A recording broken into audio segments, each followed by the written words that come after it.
Welcome to another segment of provocative conversations destined to provoke further thought and spark greater questions regarding God, church, and the religious establishments of both the past and the present. I am the proud heretic, Mr. Provocateur himself.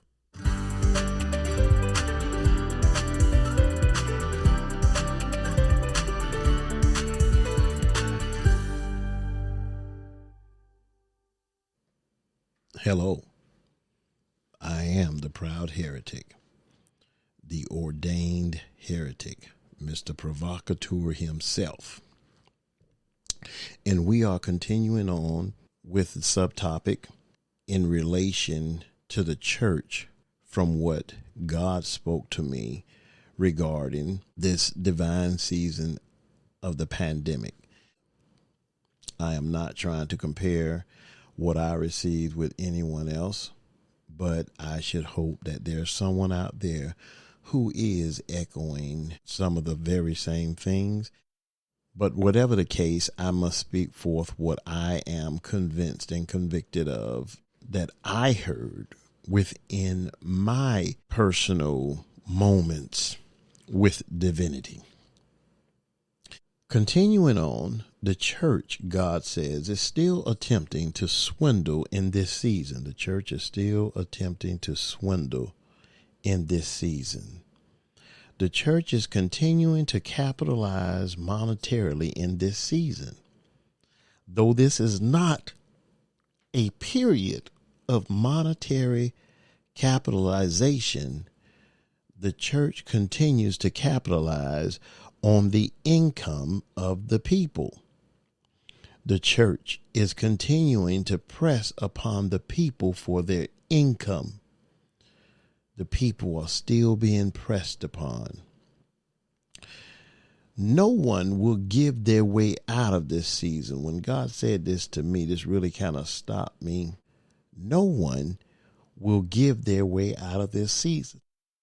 I have been hearing people say, if you just sow this seed, if you sow this amount, if you sow that amount, watch what the Lord does for you. Watch how the Lord gets you out of this and out of that. What you are really doing, preacher, is that you're making sure you find your way out of your situation by putting other people in situations through their ignorance or through their desire to escape the things of this season.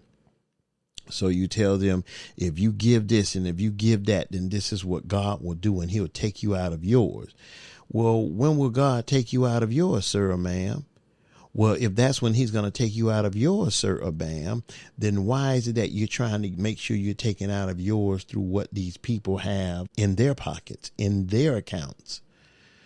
Anyway, no one will give their way out of this season, God says. No one will sow their way out of this season.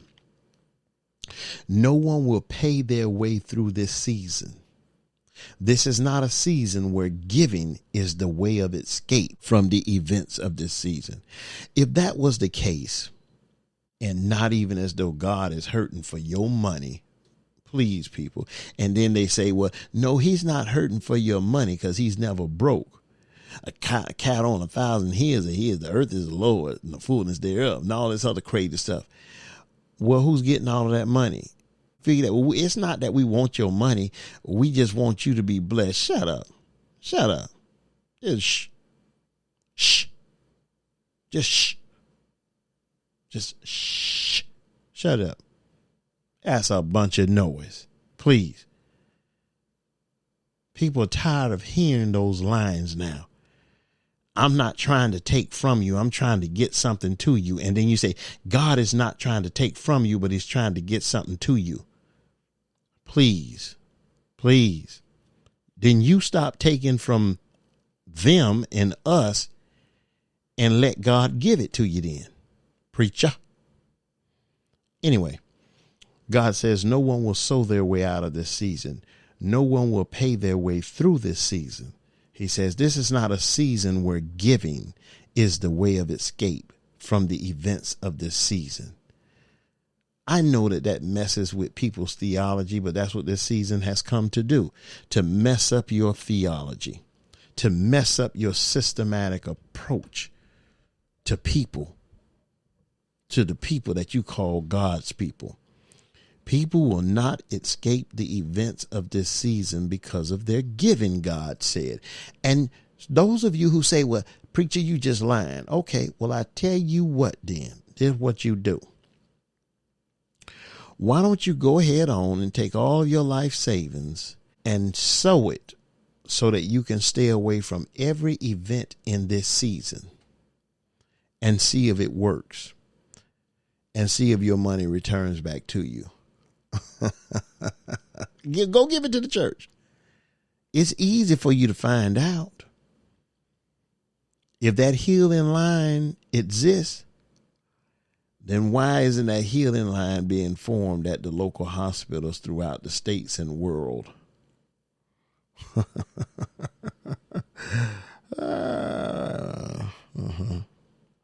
People cannot pay their way out of this season, he says. People will not be able to give their way out of the events of this season. Now, this is where God began to talk to me. I have a particular topic within this, subtopic within this, where I'm going to deal with the power of sowing and reaping, the energy, the energetic seeds. But I won't deal with it right now. However, I am going to deal with this segmented portion of it because this is how God gave it to me. He says, there is a time to sow and there is a time to reap that which has already been sown. He says, sowing is a principle that has been spoken of for generations. He says the principle of sowing is being established in this season. The principle of sowing is being established in this season. Excuse me for that interruption. My phone was off and yet it still came through. I don't understand why these iPhones do that, especially at costing $1,000 and $1,200 a whop. But anyway, it is what it is. Let me go back to what I was saying. The principle of sowing is being established in this season. God says, I am establishing within the hearts and minds of people the principle of sowing. He says the principle of sowing is being established in a generation that has not known the principle of seeding. Now, when I first heard this, I'm like, well, God, this generation, I'm in this generation. Let's not look at generation necessarily based upon age, but look at generation based upon those who are living at a certain particular period of time. Well, if I look at it from that standpoint, then it speaks to those who are in this season or in this, well, you could say in this season, in this generation. The principle of sowing wasn't necessarily known as a principle. We see it when we talk about planting something, watermelon, cantaloupe, cucumbers, tomatoes, and stuff like that. We see it as it relates to how the church has bombarded us with sowing seed. But we've yet to see it as in our daily life, the things that we do, the things that we put forth as energy. We've not seen it in this generation. The principle of sowing is being established in a generation that has not known the principle of seeding. He says this is a period where the principle of sowing is being restored. The principle of sowing is being restored. The principle of sowing is an active principle. It's not a principle that's dead. He says the principle of sowing is actively living. It's still in effect. It's alive and well. He says this season will reestablish within the hearts of the people the principle of sowing. I will talk on this in greater depth once I get to that subtopic or area of teaching regarding this divine season of the pandemic. This season will cause the people to believe in their seed. It will cause them to believe in the seed of their doings. He says during this season, people will begin to see the importance of their seed. He says people will begin to see the seeds of their doings and the cost of their deeds. They'll begin to see the importance of their seed. They'll begin to see the seeds of their doings and the cost of their seeds. He says sowing operates upon its season. Sowing operates upon its season. In other words, there's a season for sowing.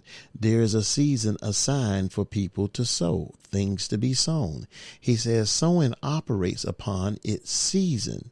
He says reaping operates upon its season. There's a season, the time and season to sow. There's a time and season to reap that which is sown. Reaping operates on its divine season. He says sowing has its season just as reaping has its season. Both sowing and reaping have their assigned periods.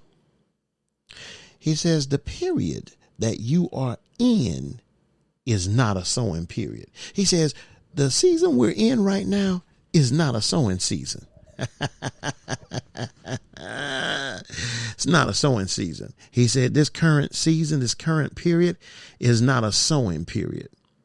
He said this current season has already been sown into.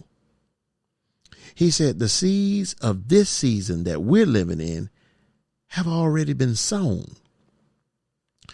See, this is a reaping season, not a sowing season. This is a season where we reap all that was already sown. There's a time and season for all things. This is a reaping season, period. People, one of the subtopics that I have here is the type season this is. This is one of the type seasons this is. There's many types that this season has within it, but one of the types that this season has within it is the reaping type. This is the season to reap, not to sow. A farmer can't just go out any time of the year and sow seed. He has to sow seed at the proper timing, or he missed the timing of that seed for that period or for that harvest period. We're in a harvest period. You don't go into the harvest period and sow seed. You go into the sowing period to sow seed. We're not in a sowing period. We're in a harvest period. But the preachers keep saying, let's sow our way out of this. Let's pay our way out of this. Let's give our way out of this here. You're not going to sow, pay, or give your way out of this. There's no way for you to manipulate the timing of this season or the devastation or the chaos of this season. Not in that monetary form. God says sowing has its season just as reaping has its season. Both sowing and reaping have their assigned periods, and we know that this current period has already been sown into, and the seeds of this season have already been sown. God says the season that you are in, is not a season of sowing. This is not a season of giving. However, he says people are making it a season as such, a season of sowing and giving. God says the church is making this as a season of sowing, but this is not what this season is. He says, sure, there will be some who will give during this season, but this is not a season of giving. This is not the season where giving is the requirement. Individual giving will continue throughout this season, he says, but this is not a season where giving is the mandate. But that's what the church has made it, the mandate. Giving is not to be the mandate of this season, for this is a season of loss. This is a season where loss will be overwhelming, even within the church. This is a season where people are losing everything that they once had. This is a season, rather, where people are to store up. People should be storing up. People should be helping each other. People should be looking out for the concerns of each other. It seems contradicting to say this is not a season of giving, yet people ought to be helping each other and looking out for the concerns of each other. Well, both are correct. This is not a season where the church is to be gouging people and taking from people the way that they are, the way that they have been, and the way that they are accustomed to. This is not the season, people, where you all ought to feel some kind of way. God is removing you away from that feeling, away from those false convictions. And there are such things as false convictions, because some people, because of their ignorance, had a false conviction that they couldn't eat certain type meats or meats at all. Others had a false conviction that it was just, all wrong, so, and some had a conviction that only certain types were wrong. The Bible says in 1 John chapter 3, it says, and if our hearts condemn us, just know that God is greater than our hearts. In other words, if you have this conscious conviction of something that's not even actually the case, it says don't worry about it, because God understands our hearts and he's greater than our own convictions.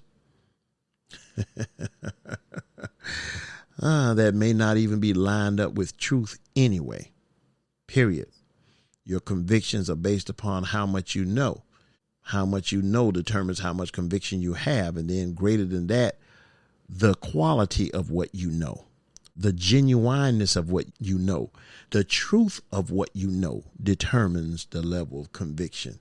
Because if what you know is not true, well, you can be convicted of the lie. But for a good conviction, it's going to be based upon the degree of truth that you possess about that thing.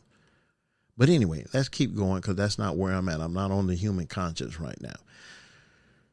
Okay, this is a season where people are losing everything they once had. This is a season where people are to store up. They should be storing up. They should be helping each other. They should be looking out for the concerns of each other. This is a season, he says, this is a season of restoring. This is a season where what has been given is being returned in whatever form it was given. Don't have to be money. It can be attitude. It can be actions, behavior. This is a season of return. This is a season of reaping, he's saying. This is a season where things that were already sown are being returned. Is it that all that man has done up to this point in regards to slavery here in this divided, stolen states of America, that is all coming back on our heads now? Is it that all that the church has sown and all of these twisted, wicked systems of this world are now being recompensed? Is it that all that was sown into the universe that was not consistent with the universe in how it's meant to be, that all of these things are turning back, being placed back into our laps in multiplied fashion? The Bible says you'll sow the wind, but you'll reap the whirlwind. God says this is a time for the sower to be sown into. In other words, those who have been given and those who have been doing, have been truly doing and rightly doing with their conscience and their attitude, their character, their integrity and all. He said, this is the time for the ones who were sowing to be sown back into now. This is a time for the sower to reap what he has sown. That's good and bad. This is a season where that which has been given is being returned. I am returning to the sower that which he has sown. He says this is a season of reaping. This is a season of reaping that which has been sown. Whatever, he says, whatever has been sown into this season will be reaped in this season. What did you sow into this season? What did you sow before this season ever came about? See, what were you sowing? Because exactly what you were sowing is what you're going to receive in return. Because this is not a sowing season. This is a reaping season. You're reaping that which you have sown into this season. Church, what have you sown? Then that's what you're going to reap, church. This is a season of reaping.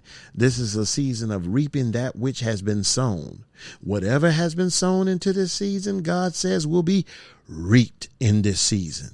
He says no one season will be reaped by them alone. No one season will be reaped by them alone. A farmer doesn't sow seed and everything that he reaps is just for him alone. He generally does it for the public, the general public. He generally does it to sell, to feed the general public. Well, no one season. As a parent, I can sow certain seeds that will cause my children to feel the harvest of what I sowed. No one season will be reaped by them alone. Everyone will reap from the seeds that have been sown. He said, in this season, we will all reap from the seeds that have been sown. We will all feel the effects to some degree or another, some greater than others. The world is receiving from the seeds that were sown. Is this when we receive from the 400 years of slavery? Is this when we receive from all of the oppression and all of the Jim Crow laws? Is this when we receive from the racism and the systemic issues of our day throughout this world? Is this where the evilness of politics comes to its head and the grim reaper comes out to give us all that we deserve? Not so much us all, but us all. Everyone will reap from the seeds that have been sown. God says, but many will reap more than others. Some are going to reap more than others. This will be a harsher season of reaping for some than for others. This will be a longer season of recovery for some than for others. Many during this season will reap where they have not sown. Many during this season will reap where they have not sown. In other words, and I know they would like to bring that verse up, the children's teeth will not be set on edge based upon what the fathers did in their time period. Let me just say what God said to me. Many during this season will reap where they have not sown.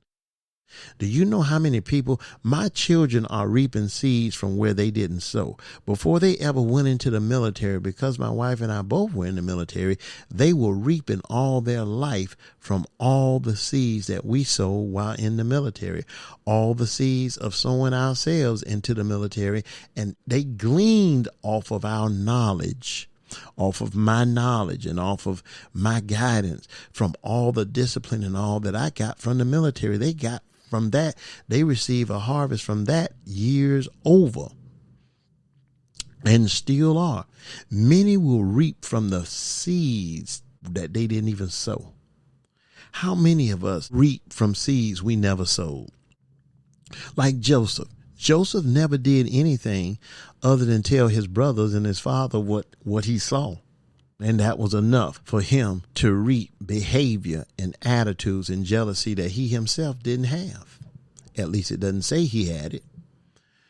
So many of us reap where we hadn't sown. Man himself, if you're going to go by the storyline of Jesus, man himself reaped where he never sowed. We reaped by grace all that Jesus did for us, where we were unable to sow. God says, during this season, many will reap where they have not sown. Many will reap from the pain of what they had not sown. In other words, so many slaves before us, so many Martin Luther Kings, Harriet Tubmans, and Malcolm X, and Marcus Garvey, and so many other people, what they sowed, we are reaping the harvest of. He says, but then many during this season will reap from the pain of what they have not sown. The pain that they didn't sow, but that the John Lewises, the Jesse Jacksons, and all of those people, perhaps the Al Sharptons, those individuals. He says, but then during this season, many will reap from the pain that others had to sow into. Many will reap from the pain of what they have not sown, and then many will reap from the pain that others had to sow. Those are the Jesse Jacksons and all. And the many will reap from the pain of what they have not sown. In other words, I didn't do anything wrong. Why am I dealing with this here? Why am I having? God said, this is how it's going to be in this season. We're going to feel things that we didn't necessarily sow into, but this is a season of reaping. He said this season will not seem fair during this season. And many people, I'm sure who lost their mothers and their fathers and their sisters and their brothers and their grandmothers and their aunts and their uncles, it just does not seem fair. But he says this season will not seem fair during this season. He said things will seem very unfair. He says, but there will be an equal fairness in the end. It will all balance itself. He says the table will balance itself in due time. It won't seem fair as it's happening, but it will in due time. Now, God says April 6, 2020, God spoke some things to me regarding the church. He spoke many things to me on that day, but I'm only speaking regarding the things that he spoke to me from the church. Now, I've stated this in something else, but listen, it says the deaths from this virus will have their effects, which will be more personal. He says the overall effects of the virus will have a deeper social impact. The social impact of this virus will have unprecedented effects. The social impact of this virus will have unprecedented effects. He says, but the force of change will come from the overall effects of this virus rather than from the overall deaths of this virus. He said, the effects that the virus will have upon society, upon us socially, will be greater than the overall deaths from the virus. In other words, he's saying the effects of the virus upon us socially will have a force that will change things. And that changing of things from the force of the effects of the virus, that force of change will come from the effects of the virus rather than from the overall deaths of the virus. The effects that the virus will have upon us socially is what's going to bring forth the change, more so than the deaths of the virus. And at this point, we see that people don't really respond to the deaths right now. And yesterday, which was October the 12th, it was stated that we have over 200,000 more deaths at this time this year than at this time last year, and those deaths aren't accounted for. And because those deaths are not accounted for, that seems to show how many deaths have been covered up from this virus that were not mentioned, that have not been included. So if we're at 215 plus thousand deaths here in the United States, and we have 250 or better deaths, 250,000 deaths or better that are unaccounted for in this year, that means we have close to 500,000 deaths already here in October, in mid-October 2020. Which means that in 8 months, that many people have died from the virus, even though we're only counting a certain number. Now, he says, there will be great suffering. People will suffer greatly due to this virus. Church as well. People will suffer throughout the world due to this virus. People will turn to unprecedented means. We're seeing that. People will do whatever they can to survive. He says this will become a race of survival or for survival. He says the church will not survive. Church, you're not going to survive. He says the church will succumb to this season. The church will not come through this season. Goodbye, church, and let's go home. Goodbye, church, and let's go home. Goodbye, church. I don't know the rest of it, but anyway, the church will fall victim to this season. The church has lived its days. Wow. The days of the church have come to its close. He said the church that has come to be known as the church will be no more. The church that has come to be known as the church will be no more. The church has served its purpose, says God. In other words, church, well, let me keep reading. The church has made its mark. In other words, church, God is saying Egypt has served its purpose with the children of Israel. Wow. In other words, Moses in Exodus 1, Exodus 2, Egypt, or the children, the descendants of Jacob, Israel, has served its, or the Hebrews have served their purpose for being in Egypt. Egypt has served its purpose. The children of Israel have served their purpose as it relates to living in Egypt. That dispensational period is over. Paul and you disciples, well, the church or the law, Jesus came to tell us that the law had served its purpose. It was a good, terrible schoolmaster. It could never give grace. It could never give forgiveness. It could never give anything but death. The church, the law, has served its purpose. So now in our day, they were moving into the dispensation of grace. Now in our day, guess what, church? God says the church has served its purpose.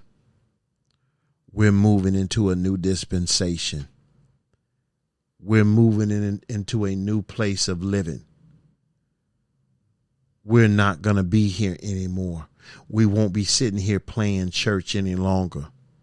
We won't be sitting here telling each other to turn to your neighbor. Neighbor, neighbor, oh neighbor, neighbor, you need to bathe. Neighbor, you need to brush. It's all this crazy stuff. Neighbor, don't look at me, neighbor, and I won't look at you. Neighbor, neighbor. God is saying, that's going to be over because the church is not going to survive, that the church is going to succumb to this season. God says the church that has come to be known as the church will be no more. The church has served its purpose. The church has made its mark. The church will not assemble the way that it did. The church will no longer assemble the way that it did. No longer will people have the voice. No longer will people have the voice that is so familiar to them. No longer will people be able to follow the voice that is outside of the people. He says people will be left to pull from within themselves. They'll be left to pull from within themselves, and they'll begin to pull from within. God says the virus is silencing. The virus is creating a silence. This pandemic, the virus is silencing voices. Is that why so many bishops and pastors and other spiritual leaders, supposed spiritual leaders, have gone on to the next stage in life, have left this earthly realm in physical form? God says the virus is silencing voices. The virus is silencing the familiar voices. You're not going to hear your preacher on the mic too much longer. You're not going to hear your favorite whoever on the mic too much longer. He says the familiar voices are being taken over by the virus.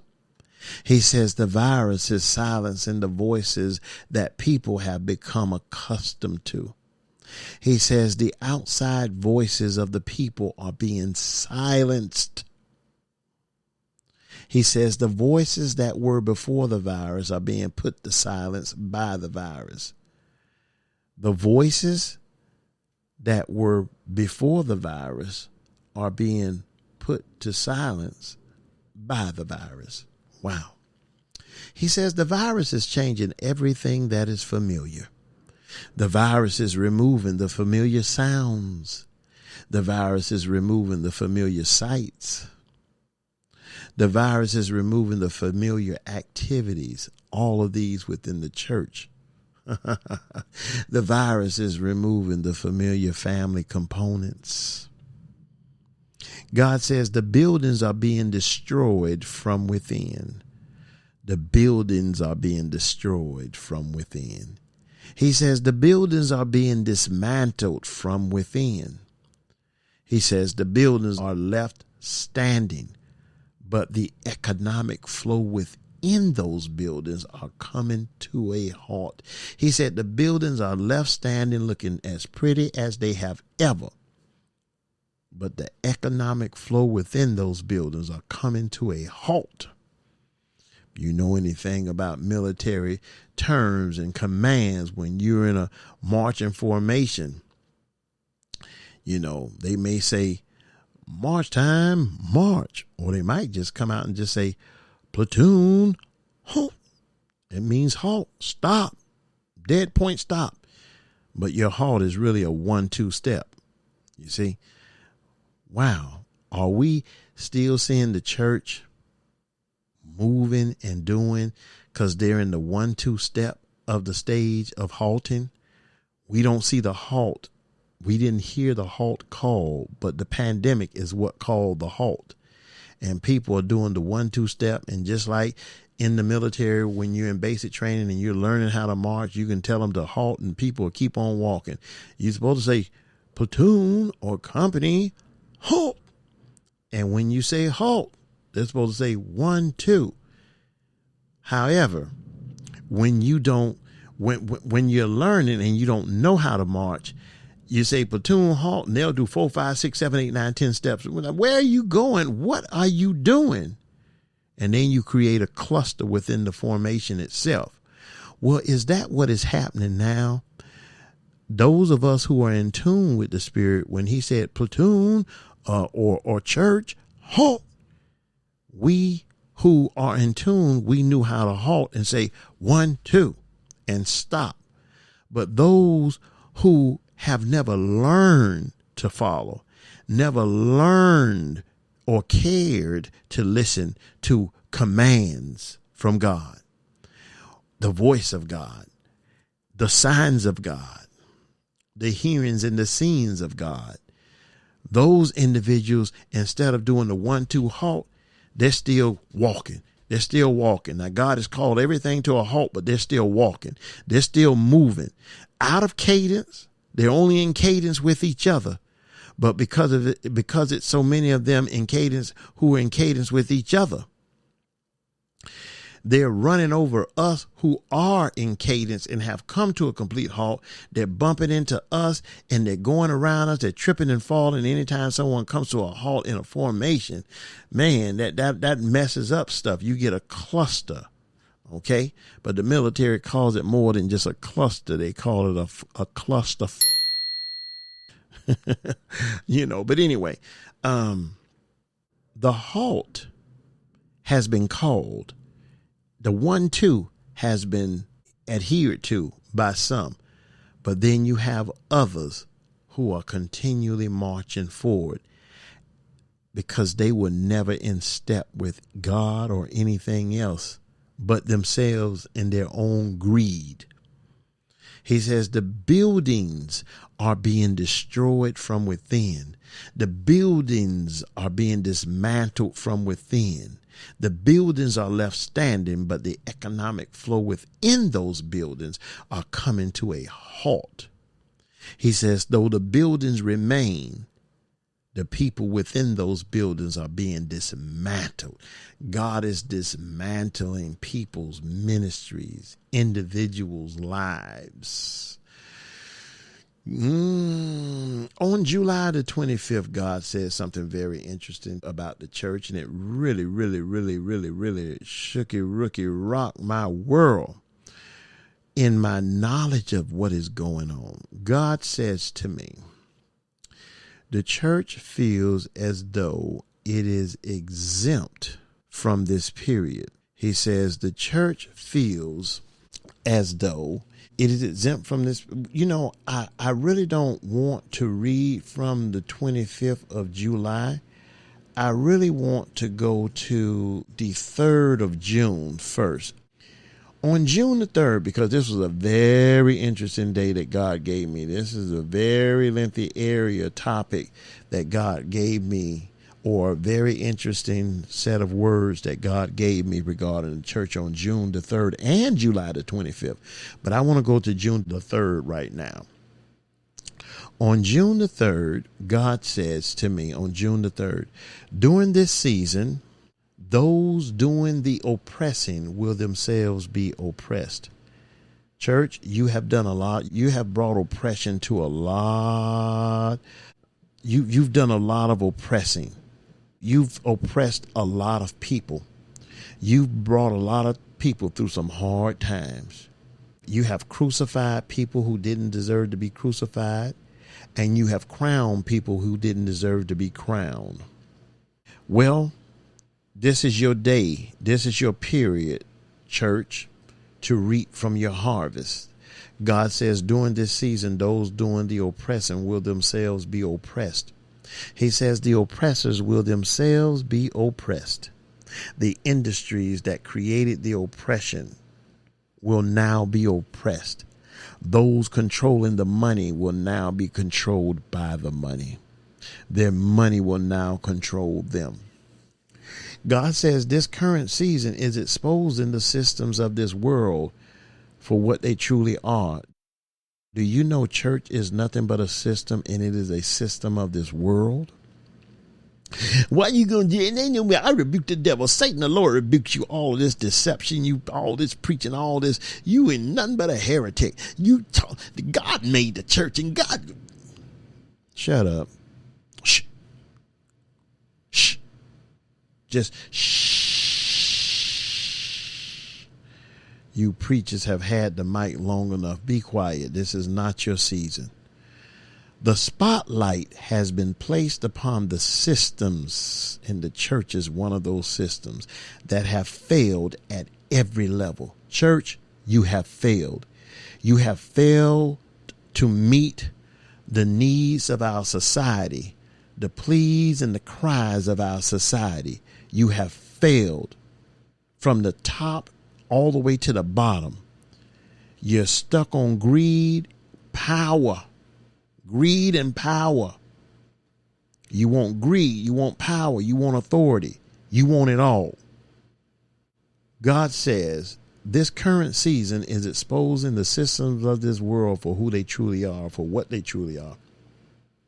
He says the spotlight has been placed upon the systems that have failed at every level. He said this pandemic is merely exposing what is to be exposed. This pandemic season has simply stirred up everything that was broken. He says this pandemic season gave way for everything that was broken to be brought to the light. He says the broken systems of this nation, the church being one of them, the broken systems of this world, the church being one of them, are being brought forth for everyone to see. God says this will be a period of realignment.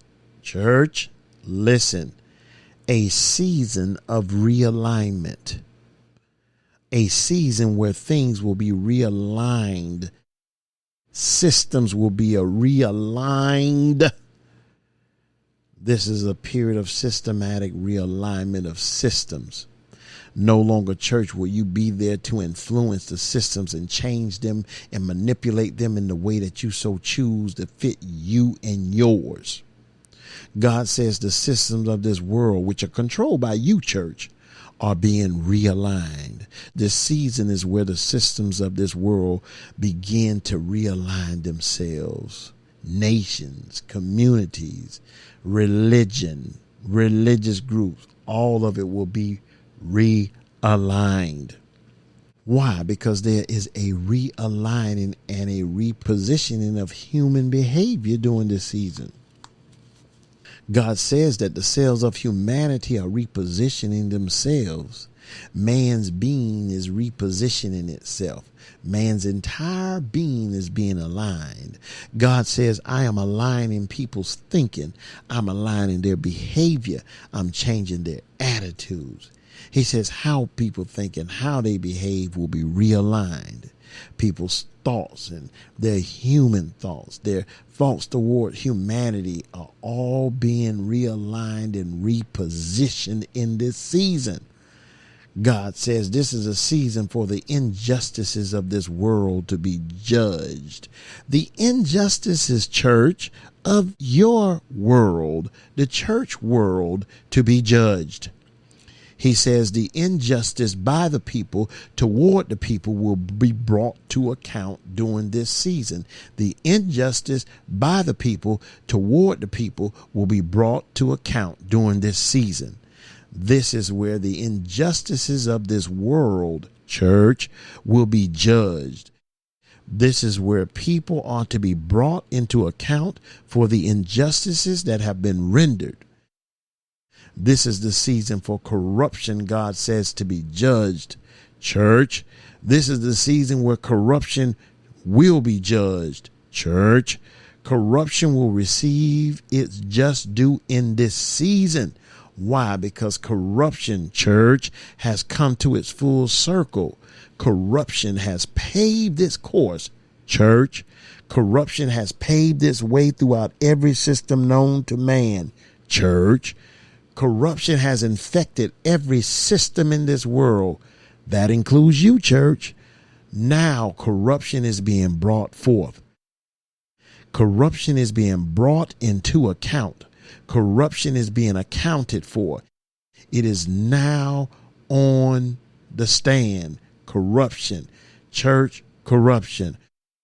Corruption is now being judged. This is what God says to you, church. He says the church will not avoid its own exposure of corruption. He said the church is not exempt from its payments due as well. He says the church is to receive its just due in this season as well, for the church itself is corrupt.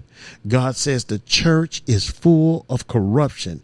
He says the church has become the most corrupt of all systems. He says when it comes to the realignment of the world's systems, the church has played a poor and shameful role in realigning the world's systems.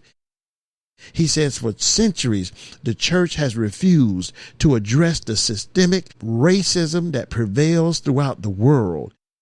He says for centuries, the church has refused to address the systemic racism that prevails throughout the world. You preachers who say racism doesn't even exist, well, you're lying on your God, because God says the church has refused to address the systemic racism that prevails throughout the world. Not only does it exist, but it exists throughout this entire world, says God. So for those of you preachers, those of you Christians, those of you Lindsey Grahams, those of you Donald Trumps, those of you William Barrs who say that racism does not exist, those of you who speak out and say all of that is just a bunch of hoax and some democratic fluke and just black folks just crying and want to complain about everything because they're lazy and don't want to work or whatever else, listen to what your God said to me. For centuries, the church has refused to address the systemic racism that prevails throughout the world. Nothing can prevail unless it first exists. If you want to put your head in your butt, if you want to put your head in the dirt, in the mud, in your militant groups of any sort, and act as though these things do not exist, God says differently. I'll say this part again. God says the church has played a poor and shameful role in realigning the world's systems. Church, you've backpedaled, you spent the way, you've done everything you could to play hush hush. Even some of you black preachers, you have yet to speak out on the inequalities because of the camps that you affiliate yourselves with. You don't want to offend anybody. You don't want to mess with anybody, and you don't want to call it out like it is. Well, it does not matter. It's being called out in this season, and it's being called out by people like me who are nobodies, people like me who came from crap, people like me who was tricking and whatever. God is using people like us. You all, like you, have had your run at it, and you failed miserably. God says you played a shameful role in even assisting in realigning the world's systems.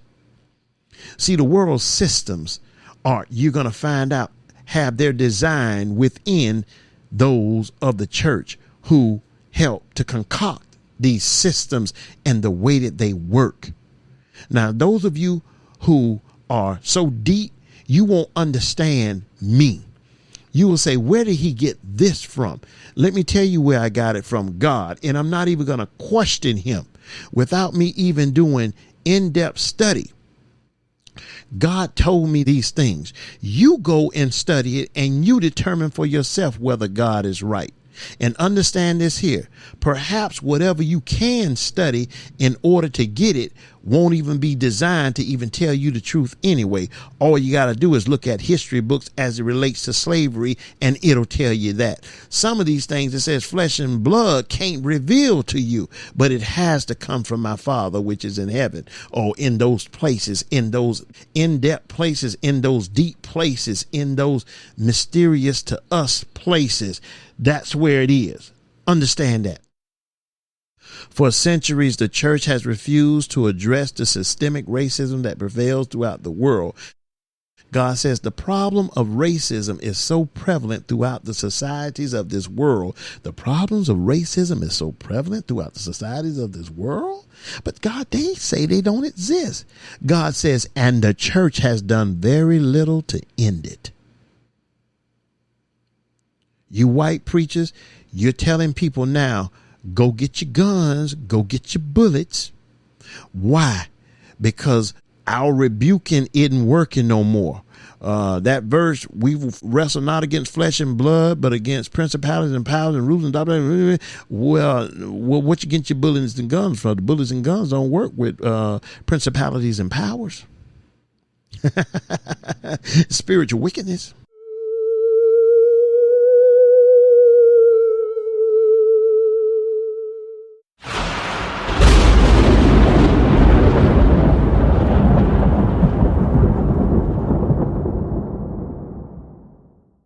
Oh, now you're going to put them out. Kenneth, all that love and stuff you were talking, Kenneth Copeland, but now you go to Bill Winston's church and then you give us this fake story, this fake whitewash story about Christopher Columbus and giving this long detail to a black group of people, a black group of followers who will validate what you said or justify what you said. Some of them won't, but many of them will, because they're just like, modern day Uncle Toms. It's just what it is. That's how the church, that's how the system was designed to brainwash the people. Okay. So you tell them about a Christopher Columbus story and how Christopher Columbus, in order to justify all the people he killed, you say he killed the people because there were two different types of people. And one group of people was this and one group of people was that. And the group of people that was that went and killed a group of people who were this and took some of them slaves and whatever else. And the reason that he did it was because these people wanted to eat their children. What kind of hocus pocus mess are you talking about? Why don't you go back and dig up black history and talk about it like that in detail? So now you justify what the white man has done for years. Not that I have anything against the white man. I have many things against the church, who is justifying everything that is happening. Instead of bringing unity in everything, you're helping to stir just outright lies and falsities on every end, because the church is fighting for every breath, because it realized that it is losing its breath. It's lost its cadence with God, and it's just marching on without God. So now the church is having to conjure up all of these crazy mythologies and issues and not apologies, but validations for why people had slaves and why people did this and why people killed that. And then you say, Kenneth Copeland, shame on you. People like this need to be killed. Well, let me tell you something, Kenneth Copeland. A lot of people who are in prison systems, and those of you who operate in prison systems, understand this here. I worked in prison systems. I should have been in prison multiple times over multiple things, but I wasn't, thank God.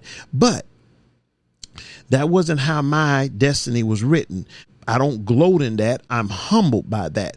I was so humbled by that till I gave up things that I wanted to do in life and said, I want to bring myself into the prison system and give my heart out to those men and women. And I did that to thousands and thousands and thousands and thousands and thousands of people on a daily basis for some years. I became a prison institutional chaplain, and I was a correctional officer. Understand this here. A lot of these people that, Kenneth, you said, well, some of these people you just need to kill because, you just can't change them. Let me tell you something. Your books were being read in the institutions that I was at. I was writing to your ministry and other people's ministries, whatever ministries that would give me, Keith Moore Ministries and other ministries, Dutch Sheets, all of your ministries, all of you white guys' ministries. I was ordering books so that I can bring them into the 17 to 21 different institutions that I was going throughout the state of South Carolina, doing these deeds and bringing your books in to help the people to understand beyond my Bible studies and my church services that I was holding in all. Listen, I was promoting you guys. These are two people that society has said the same thing that you said, Kenneth. These type people just need to be killed, but because you see, you can't do nothing for them. I thought prayer changes everything. I thought you said, and whatsoever you should ask in the name, believe in you, and you can say to this mountain, be thou removed, and don't talk about somebody else's will now, because you said as you can do whatever you want because you're free to do what you want. Then you tell me about the limitations. So now what you would say is the limitations that are there are limitations that I can't cross another person's will. No, you can't. Then how did Jesus cross Paul's will on the road to Damascus? Paul wasn't in no desire to receive anything from God from the aspect that Christ came at him at. Paul was about crucifying the church. He said, I was the chiefest of. You're not talking biblical. You don't even believe your own biblical terminologies. You're stepping on your own Bible. If anybody needs to be killed, it needs to be those in office who commit treason, as they say that everybody else is committing treason. Now, the only reason I say that is because if you say that treasonous need to be brought out and shot, not you, Kenneth, but it's being said that from the White House, it's being promoted that in the White House. Well, if all of this is being promoted, if anybody needs to be brought behind somewhere and killed, it would have to be those who are treasonous for real, according to you all's support of the one who does believe that way, and the groups and the militant groups that believe that way. Well, here's my problem with that. My problem with that is this here.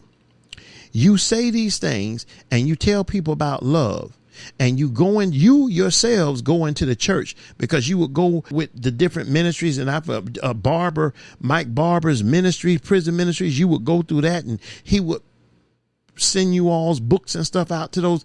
Do you realize many of those people should have been killed, like you said, because people said that they should be, society said that they should be, and many were put on death row? You all have been on death row. You all know what's going on, Kenneth. I've been on death row. I've dealt with death row inmates. Listen, you're stepping on your own message when you say stuff like that. It shows where your roots are. Your roots are not where they should be. Now, those are seeds that you sowed. Do you realize even your message, your teachings are seeds that you sow, you reap? Those seeds are energy, and they are. Well, don't you know that those of you who are agreeing to inequality and injustice and people being killed, don't you realize that those are seeds that you're sowing? Don't you realize that you are assisting in the murderous acts of our country, of the world, of our legal system? Don't you realize that? But I thought you were a person of life, pro-life. But yet you're sitting here validating certain ones just need to die because you can't do nothing for them, in order to validate what America did and what Christopher Columbus did. Shame on you. And I know you all's mics are bigger than mine, but it don't matter, because even your scripture says, if God be for us, who can be against? So there you have it. God says, when it comes to the realignment of the world systems, the church has played a poor and shameful role in doing so. God says the systematic racial overtone of society has received very little addressing from the church, which is due to the fact that the church is lucratively benefiting from the decay of the world and its systems. God says the reason why the church hasn't done much at all towards changing our society or the world is due to the fact that the church is lucratively benefiting from the decay of the world and its systems. Why would I fix something that is working in my favor? Why would I support someone who's going against the systems that favor me? No wonder the church isn't crying out about the systems. And sir or ma'am, just because your church is crying out against it, your church isn't the church. Your church is a segmented portion of the church, and hopefully you're not the contributors of the monster of the church. The church is bigger than your church. Stop being foolish in your thinking, childish in your thinking. Get off your milk. Go to some meatiness spiritually. This is due to the fact that the church is lucratively benefiting those at the top echelons, those throughout the system. The system is working for them. The church says, let's not change it. Let's keep Donald Trump in office. Forget what God is doing. Let's not change it. When you realize, church, that you couldn't control Donald, or when you you can control Donald. When you realize that you couldn't control the pandemic, when you couldn't control God, then you started saying, well, let's pick up our guns and kill the Democrats. Let's kill those who don't think like we think. Let's show forth our weaponry. Let's show forth our ammo. Let's show forth our skill at killing, as though life, those in life, history, those throughout centuries have come to know the church as being great at anyway, killing that is. Just look at the Christian crusades. You are known for your reputation, church. America, you are known for your reputation, even in relation to the church. God says the lucrativeness of the systems of this world, they flow through the church. See, people, you don't understand this here. But the way that the systems are run, the church would be a fool to go against the systems that be. Why? Because it's lucrative to their overall schematics, to their overall systemic way in which these systems were designed. It was all designed to run through the church. Remember what the definition elite means: those who think that they're special and they're called out and above everyone else. They have more power, more influence than any and everyone else. He says the lucrativeness of the systems of this world flow through the church. Well, no wonder the church won't open its mouth. Something that is lucrative, because I know I'm talking to people who don't know what it means. So let me go to the definition of that. The revelation is within the mere definition itself. Lucrative means producing wealth, profitable, producing a sizable profit, money making, yielding material gain, bringing in a lot of money. Lucrativeness means the advantageous quality of being beneficial. It all benefits the church. That's why the church cannot scream out foul play to any of it. It benefits. And those who know that it benefits, they're keeping their mouths shut. So you're saying, why ain't this preacher coming out? Why ain't that preacher coming out? Why is this one coming out, but he just won't say what he need to say? Just like Donald Trump, the church is not hearing the question. They hear the question. They know the questions, but they also know how to scapegoat. They also know how to dance around. They also know how to project the thing that's true about them, like Donald Trump does, like Vice President Pence did with Kamala Harris. He said, why don't you stop playing politics? He projected on her what he's been doing for 4 years. Remember, people, I'm not Democrat nor Republic. I'm just right. I'm for right. I'm for right. I'm not on the right. I'm not on the left. I'm for right. I'm talking about the right of a matter. I'm talking about the fairness and justice of the matter, not the black and white of the matter, even though I speak regarding black and white. I'm not on the black and white of the matter. Nothing is truly just black and white necessarily. There's different shades of both. Listen, we got a whole lot more to talk about, and I'll end right here, but I'm not finished. Let's continue on.